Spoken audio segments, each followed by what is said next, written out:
예, 남북 회담이 이제 서로 간의 공식적인 대화지만 다른 다양한 방식으로 이제 대화가 진행이 되는데 회담하고 유사성이 좀 높은 것들이 있습니다.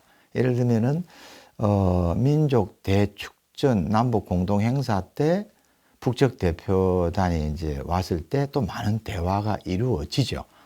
이분들이 지금 현충원 방문한 건데 이게 의미가 큽니다. 어떤 의미가 있냐면은 예를 들어서 우리는 남측에 현충원 방문했으니까 남측 대표단도 회담 대표단도 평양 왔을 때는 뭐 예를 들면 혁명열사령에 참배하라라든지 이런 암묵적 행위가 들어가 있으면 있는 거죠. 그러니까 회담은 아니지만 회담에 영향을 주는 행위들이고 또 이 행사 기간 동안에 남북에 그 권한이 있는 사람들이 비공식적인 접촉이 많이 이루어지기도 하고요.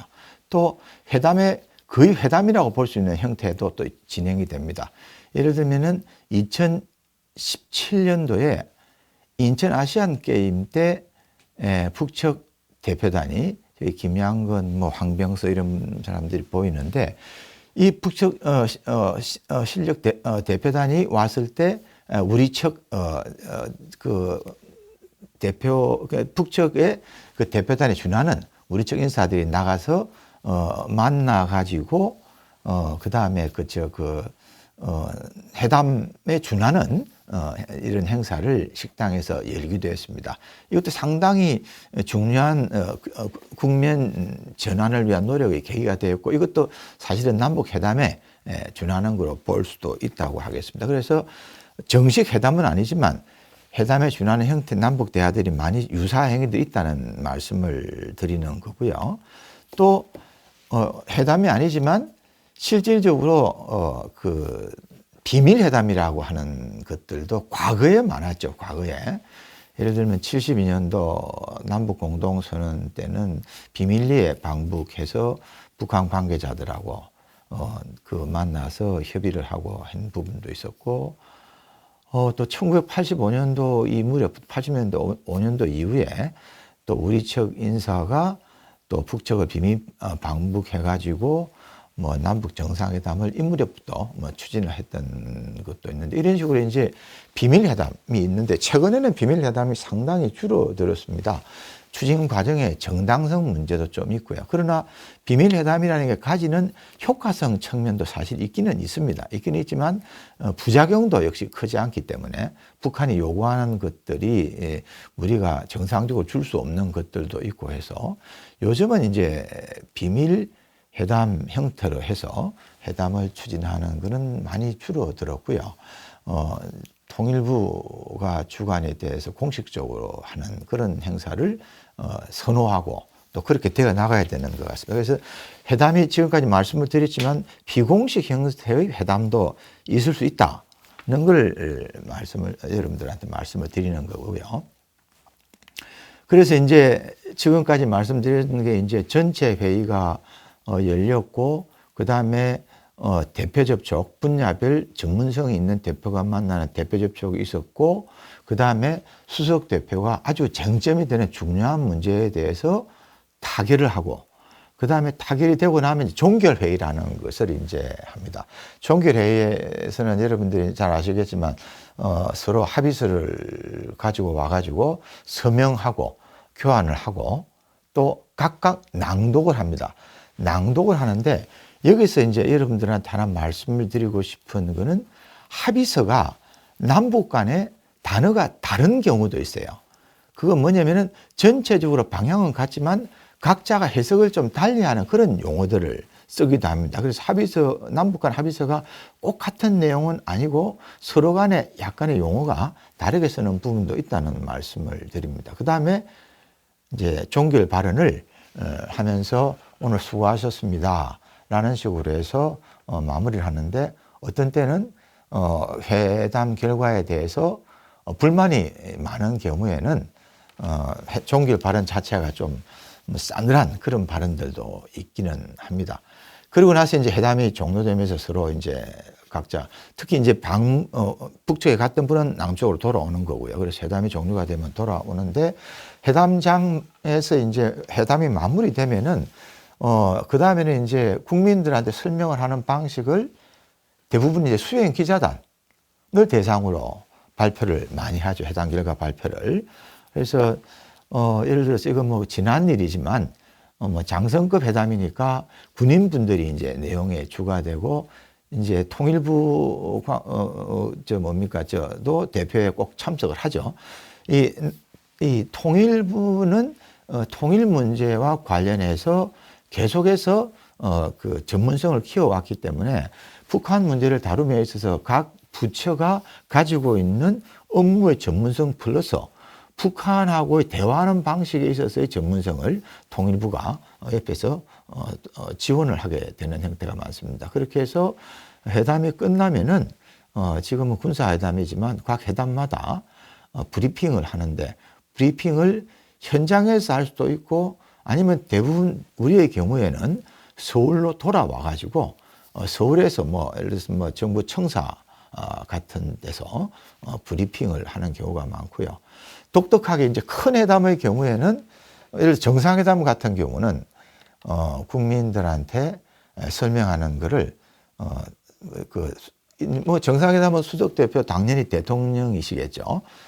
국민 보고 연설 형태로 해서 그 회담의 중요성을 강조하면서 성과도 자세히 설명을 드리는 그런 형태로 해서 회담 결과를 보고 국민들한테 전달하는 형태가 있습니다. 이렇게 말씀을 드리면 회담 전체는 이제 상황은 이제 종료가 됐다고 볼 수 있고요. 그 다음에 이제 회담이 이제 마무리가 됐으니까 회담에 대해서 평가하는 절차가 남아 있습니다. 대표적으로는 회담에 참석했던 대표단이 전체가 참석을 해서 이번 회담에 대해서 어떤 성과가 있고 어떤 그 보완 사항이 있고 특히 북측의 협상 태도가 이러이러했겠으니까 우리가 이런 점을 좀 유의해야 될 것 같다라는 식으로 해서 이제 대표단 전체가 참석하는 회담 평가회의가 대부분의 경우에는 이제 통일부 남북 회담 본부에서 개최가 됩니다. 그리고 이제 회담이 개최가 이런 평가회를 바탕으로 해서 이제 그 다음에 후속 대책에 대해서 협의를 하게 됩니다. 후속 대책이라고 하면은 뭐 여러 가지가 있겠습니다만은 예를 들어서 정상회담이 개최가 됐다고 하면은 이 후속 절차가 상당히 광범위한 분야에 퍼져 있으면서 대부분의 경우는 총리 주재로 해가지고 전 부처에 관계되는 의제들을 관리하는 그 분야별로 자기 업무를 뭘 해야 될인 걸 챙기는 형태가 되고요.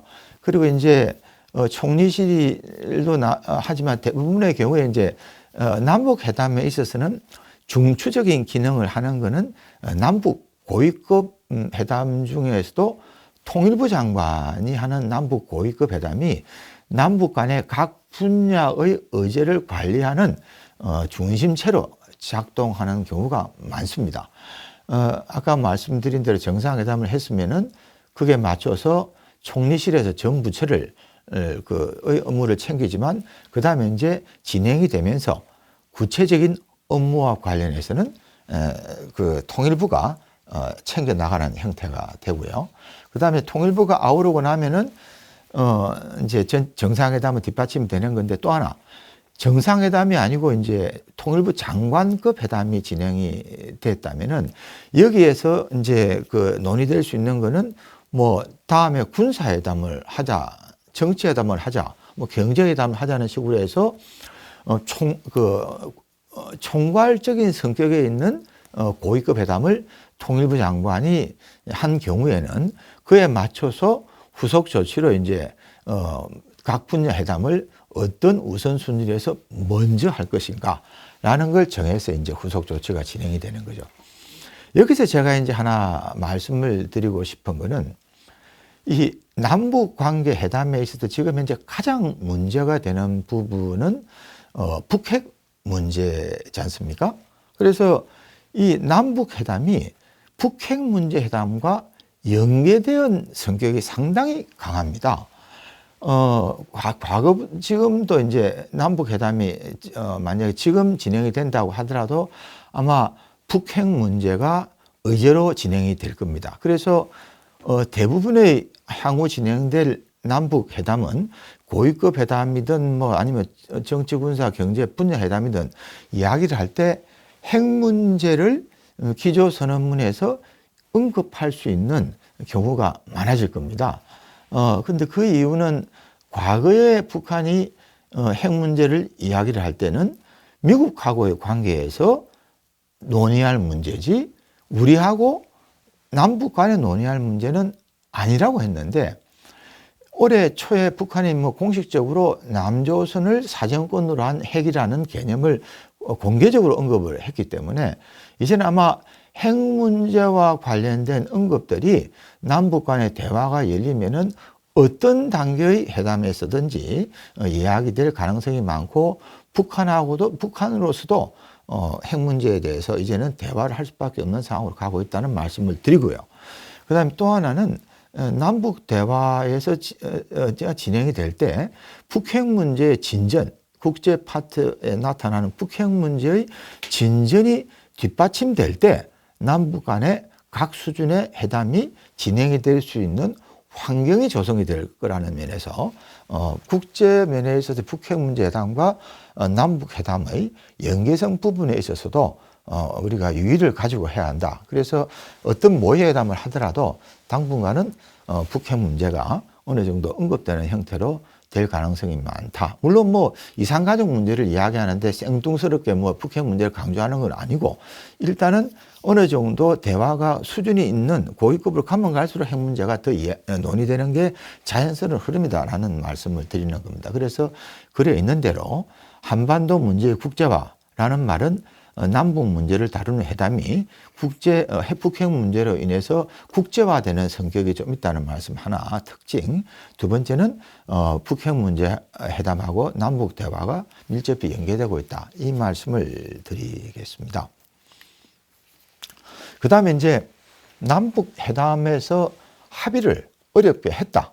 뭐 어렵게 할 수도 있고 쉽게도 할 수 있겠지만 어쨌든 합의가 있을 때는 그 합의 내용에 따라서 이제 우리 국내 절차를 어떻게 진행할 것인가 하는 문제가 있습니다. 제일 비중이 큰 합의를 했더라면은 국회 비준 문제가 많이 이야기가 됩니다. 일단은 남북 간의 관계를 어떻게 보느냐라는 문제에 따라서 우리 사회 내에 이론은 있습니다. 비준이라는 단어는 외교적인 용어고 국가 간에 쓰는 용어인데 남북은 아직은 통일을 지향하는 과정에서 특수관계로 되어 있기 때문에 이걸 국제관계에서 쓰는 비준이라는 형태에 준하는 국회 동의를 받게 되면은 이게 별도의 국가라는 개념이 강조가 될 수 있기 때문에 비준을 사용하는 것은 적절하지 않다라는 의미가 있고요. 또 하나는 어떤 주장이 있냐면은 우리가 이제 이런 국회 비준, 동의 이런 걸 주장하는 이유 중에 큰 부분은 우리가 어떤 남북 간의 진전을 이루어냈을 때 이 부분과 관련해서 선거를 거쳐서 새로운 정부가 구성이 됐을 때 그때마다 변화가 있으면은 정책의 일관성이 없는 것이 아니냐라는 측면에서 또 국회의 비준이 중요하다.